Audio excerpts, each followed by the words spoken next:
All communities on the Outer Banks have recently adopted new FEMA flood insurance rate maps. In Dare County, these maps removed a large number of properties from special flood hazard areas. Figures provided by Dare County show the number of structures located in a V flood zone decreasing by 36% in Duck. The number of structures in an A flood zone decreased by 79%. Local governments in Dare County shared concerns about the potential impact of these new maps. Property owners may view their location in an X flood zone, which has no building elevation requirements, to mean they have a very minimal or no risk of flooding and base decisions on this assumption. This perception of very low or no risk may cause owners to decide to drop flood insurance, and this decision could lead to uninsured damages during flooding events and potentially significant insurance rate increases in the future. The reduction in minimum building elevation and other standards could encourage the construction of significant improvements without flood prevention measures in areas at risk of flooding. Damages to these improvements could cause hardship to property owners and negatively impact the community's flood insurance rating.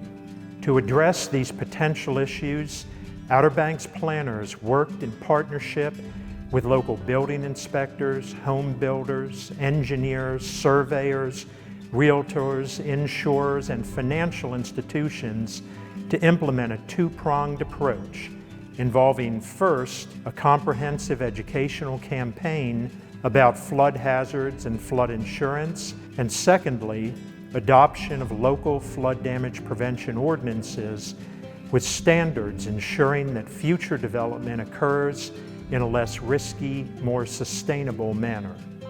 Coordinated by the Dare County Public Relations Department, the Low Risk is Not No Risk campaign educates property owners, realtors, contractors, and others that there are still potential flooding risks on properties located in X flood zones. The campaign also advises property owners to develop responsibly and consider maintaining flood insurance in these situations.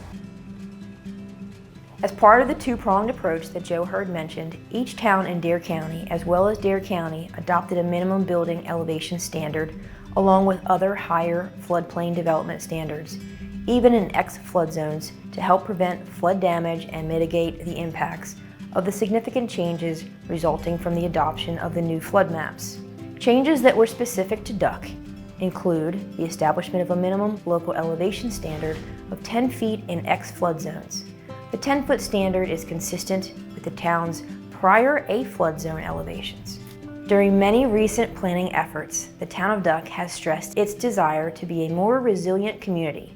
Setting a higher local elevation standard is consistent with those goals as it addresses sea level rise projections over the next 15 to 35 years. We also included a freeboard requirement ranging from 0 to 3 foot or an elevation of 10 feet, whichever is greater in all A flood zones.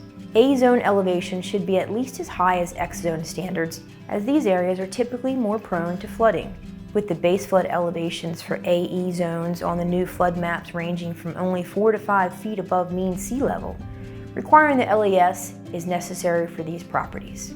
In coastal high hazard areas along the oceanfront, structures must maintain a free and clear standard of 2 feet and a freeboard of 2 feet. Elevating structures on these oceanfront properties decreases the probability of damage from wave action and ocean overwash. Structures located in X zones that are below the 10-foot LES will be required to meet the same standard as those in the A zones. For instance, these structures would need flood-resistant building materials for enclosures below 10 feet. They would also need to install flood vents in walls and elevate their mechanical equipment. These requirements are intended to reduce potential flood damage and improve the safety of structures. Despite these higher floodplain development standards, we still allow remodeling or renovation of existing enclosures below regulatory flood protection elevations, because these improvements do not increase existing nonconformities.